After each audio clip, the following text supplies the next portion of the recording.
Hi friends, आइए आज हम बात करते हैं जीएस से रिलेटेड इंपॉर्टेंट क्वेश्चंस की। फर्स्ट, जनगणना 2011 के अनुमानों के अनुसार इंडिया में कौन सा सर्वाधिक जनसंख्या वाला राज्य है। तो देखिए, जनगणना 2011 ये this is most important question, काफ़ी बार एग्जाम्स में रिपीट हो चुका है ये कि जनगणना 2011 के अनुमानों के अनुसार जो हमारे भारत में सबसे अधिक जनसंख्या वाला स्टेट है, राज्य है, वो है आपका यूपी। ठीक है। किस स्थान पर भारत में प्रथम बार नगर निगम स्थापित किया गया? तो देखिए, वो स्थान था मद्रास, जहाँ पर सबसे पहले नगर निगम की स्थापना हुई। किसको नगरीकरण वक्र में त्वरित अवस्था कहा जाता है? तो द्वितीय अवस्था को। 2011 की जनगणना के अनुसार किस राज्य का जनसंख्या घनत्व सबसे कम है? तो देखिए, 2011 एक तो सबसे अधिक जनसंख्या वाला आएगा और एक सबसे कम जनसंख्या वाला, तो वो स्टेट है आपका अरुणाचल प्रदेश। ठीक है। कौन सा शब्द भारतीय संविधान की प्रस्तावना में उल्लेखित नहीं है? तो देखिए, संघीय जो शब्द है वो संविधान की प्रस्तावना में उल्लेखित नहीं है।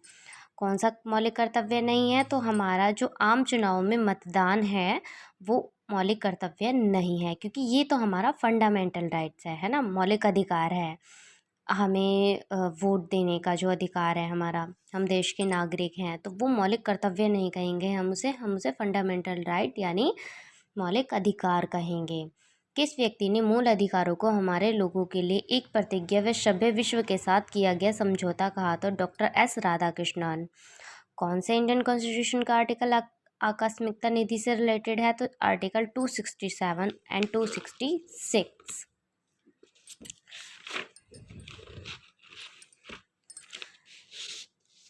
भारतीय संसद की कार्यवाही में शून्यकाल का अर्थ क्या होता है? तो देखिए, जो हमारे भारतीय संसद की कार्यवाही होती है उसमें ऐसा काल होता है जिसे हम शून्यकाल कहते हैं। वो प्रश्नकाल के ठीक पश्चात का काल होता है और उसका टाइमिंग क्या होता है आपका? 1 बजे तक दोपहर के। और इस शून्यकाल में अविलंबनीय लोक महत्व को, मतलब कि जो अविलंबनीय हो, लोक महत्व को के मुद्दों को उठाया जाता है, उस पर चर्चा की जाती है। ठीक है। कौन सा विधेयक राज्यसभा में प्रथम बार प्रस्तावित नहीं किया जा सकता? तो धन विधेयक। भारतीय संसद की लोक लेखा समिति समीक्षा करती है नियंत्रक में महालेखा परीक्षक के प्रतिवेदन की भारत की संचित निधि की। ठीक है। कौन से आयोग समिति की सिफारिश पर भारत में अंतर्राष्ट्रीय परिषद की स्थापना की गई? तो देखिए, वो था आपका सरकारिया आयोग।